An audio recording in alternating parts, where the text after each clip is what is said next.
Hello and welcome to today's September 10th daily news report, as well as ongoing stimulus package information video.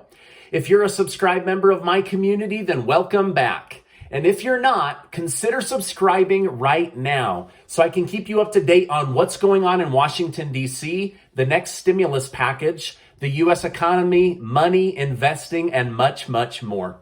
All right, this is your daily reminder to sign up for the giveaway that Casey and I are doing to give away $10,000 in cash, thanks to generous sponsors that help us help our community. So I'll make sure to leave a link below. It's available for everyone to sign up.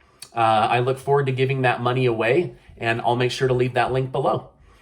All right, now this is also your daily reminder. Don't text with anybody on YouTube, especially someone who is impersonating me or your favorite YouTuber. Don't fall for it. You're smarter than that. All right. I want to thank today's video sponsor, Mr. 1920 Soap. It's the very best soap in the world. They are a small business out of New Orleans that was battered by Hurricane Ida, and they are trying to get back on their feet, but they wanted to sponsor one more video because they're that amazing. So I'll make sure to tell you more about them later in the video. All right, now I've shared with my community recently how the Social Security benefits could see a 6.2% increase next year as the group dials in this increase based on the current high inflation prices we're dealing with right now. Well, the Senior Citizens League is saying most seniors can't afford to wait until next year to receive financial help. In fact, most can't afford gas, most can't afford food, and most can't afford their medication. Having to choose between whether to pay for the place you live at, groceries, or your prescriptions is a place that too many older Americans find themselves in right now. So this group is reaching out to Congress directly with information and data suggesting seniors be given a $1,400 stimulus check to help with food and prescriptions between now and the end of the year, right? They want this check now, not 5 years from now, not a year from now, not in 2022. They say you deserve it right now. Now, according to the group, they plan to advocate for a stimulus check, especially for those that are middle to income retirees.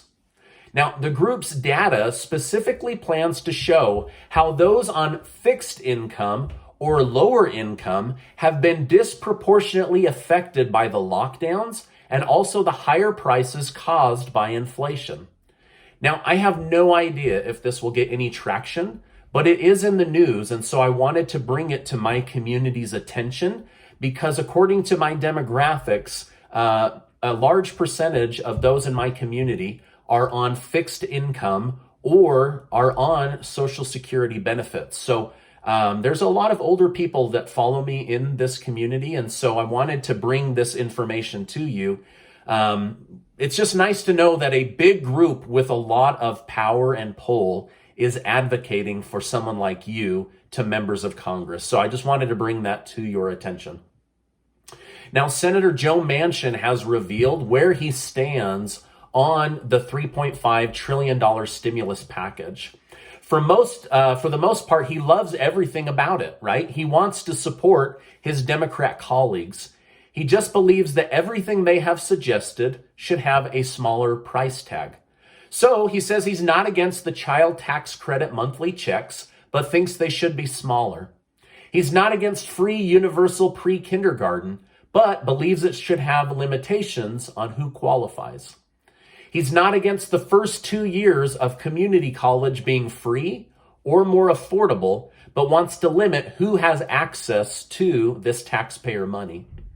He also wants less money for home care and doesn't believe the corporate tax rate should be raised to 28% as Biden wants because it makes for higher taxes for businesses and makes us less competitive on the global market field.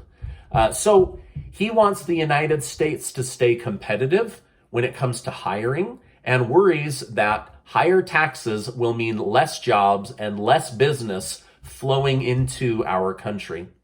Now, Manchin believes all of this could be done without removing anything for about $1.5 trillion. To which his Democrat colleagues say, Joe, we love you, but you're thinking too small, right? So they want to stick with the 3.5 trillion. So it'll be really interesting to see where they end up. But it's good to see that he's not fully against it. He just wants to see some changes in each area of the next stimulus package.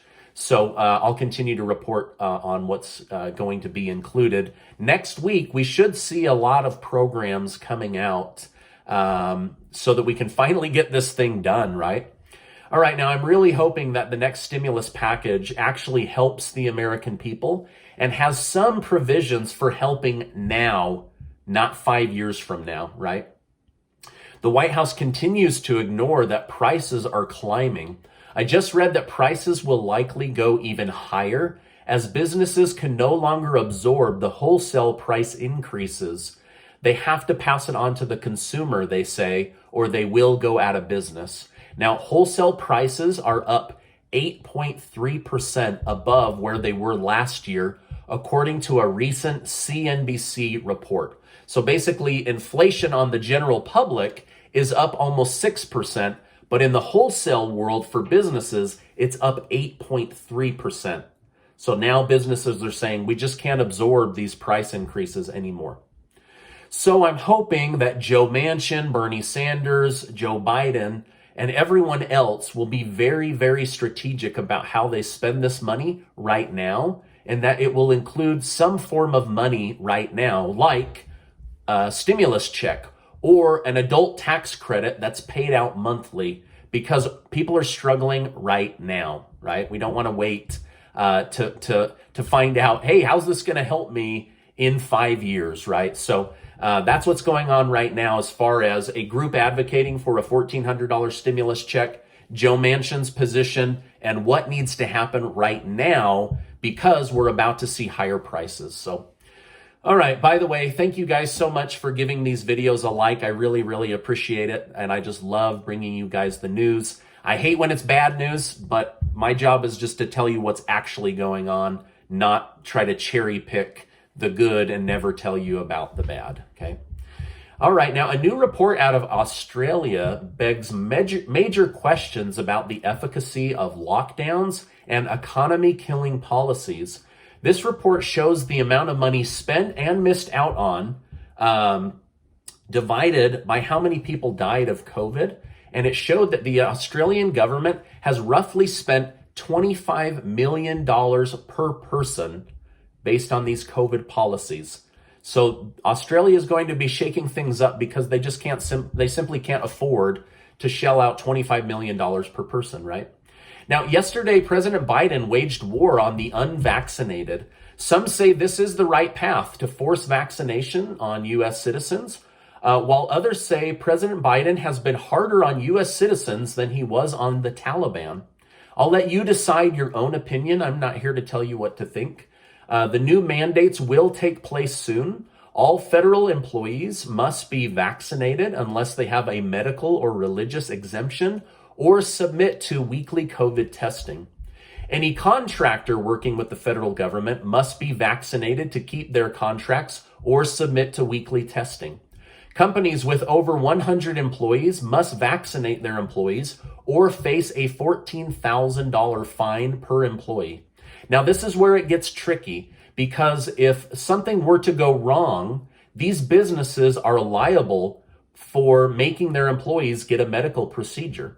Some businesses worry that they may be opening themselves up to liability and lawsuits. In most cases, you can't fire someone for not getting a shot.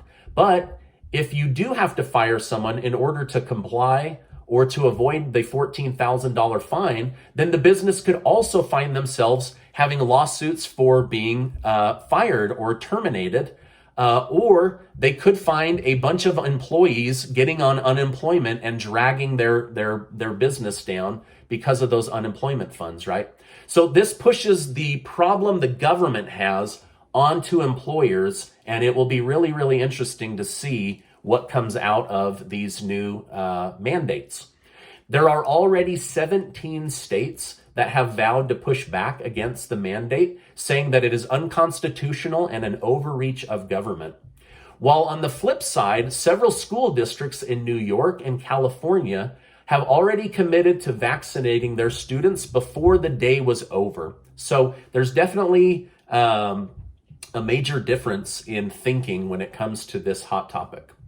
It'll be interesting to see what happens, as many countries around the world are already protesting vaccine passports and mandates, while other people are lying in order to get additional shots, right? So again, there's just such a difference in thinking.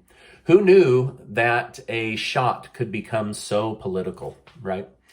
Now, tomorrow is 9/11, where our country will remember the tragedy that hit us 20 years ago. President Biden will be giving a speech about the event.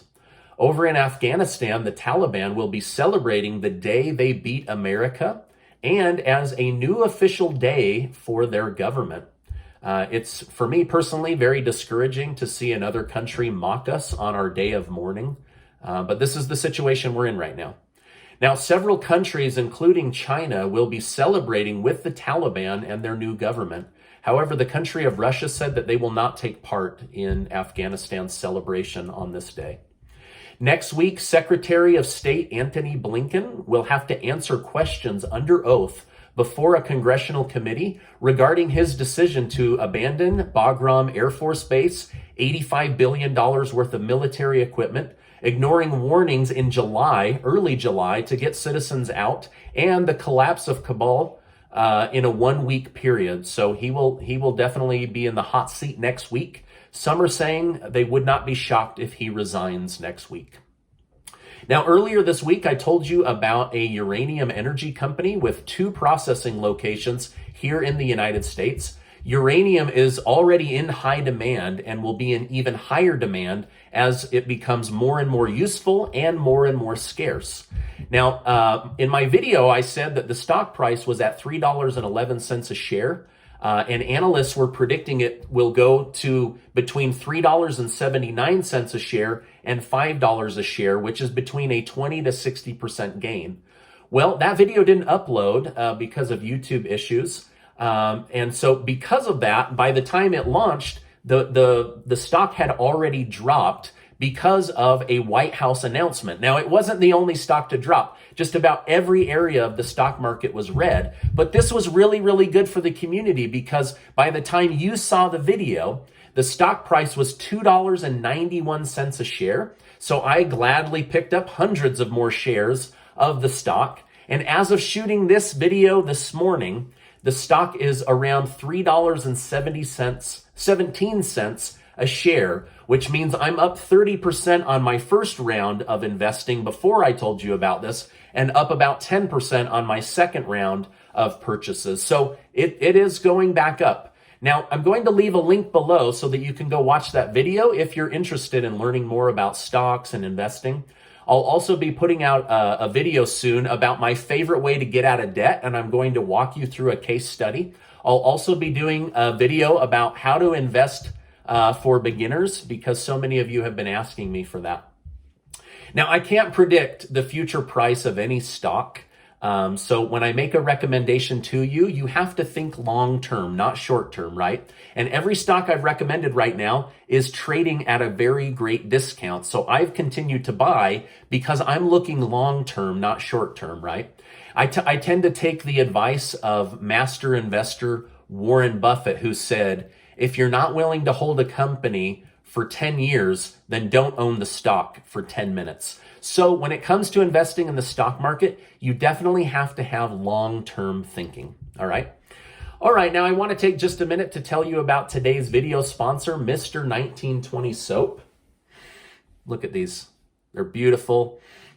They smell amazing, okay? This is a US-based soap company. It's made in the United States and sold in the United States. It smells terrific. It leaves your hands feeling soft. And because of the natural oils and ingredients, it's just, in my opinion, the very best soap out there. Now, I've had to take a couple of business trips. I throw it in a Ziploc baggie. I don't even vacation without this soap anymore. That's how much I love it. Now, look at these bars. Look how big they are. They're essentially the size of 2 bars of soap at the grocery store, but because they don't have all the chemical fillers, they actually last twice as long. Oh my gosh, those smell so good. So if you want your hands to be soft and smell nice while killing germs and staying healthy, then do check out my friends at Mr. 1920 Soap. Now remember, they are a New Orleans-based company, which means that they are dealing with the aftermath of Hurricane Ida. So if you'd like to support them, they have supported us. I've literally given away thousands and thousands of dollars to people in the community because of Mr. 1920 Soap. So if you want to have the best soap on the planet while doing good for a company in New Orleans that's trying to get back on their feet, then I'm going to leave a link below. All right, now this is my update for today. As I know more, I will definitely come on and share more. A lot's going to be happening, right? We're starting to see stimulus check stuff come out. We haven't heard about it for weeks and weeks and weeks. Now groups are starting to wake up and say, wait a minute, we got to get our ideas in. We got to get our proposals in, okay? Now, before you go, do make sure to check out the link below to be one of the winners of the $10,000 in cash that Casey and I are giving away. We're excited to give that money away. 3 people are going to win $1,000. 20 are going to win $200 and 30 are going to win $100. So I'm excited to give that money away and super grateful to our video sponsors that help Casey and I fulfill this desire to help people in our community. Now, before you go, I want to remind you that you are amazing. Have a great weekend. Unless there's breaking news, I likely won't come on again until Monday. I appreciate you being in my community, and I'll see you on the next video.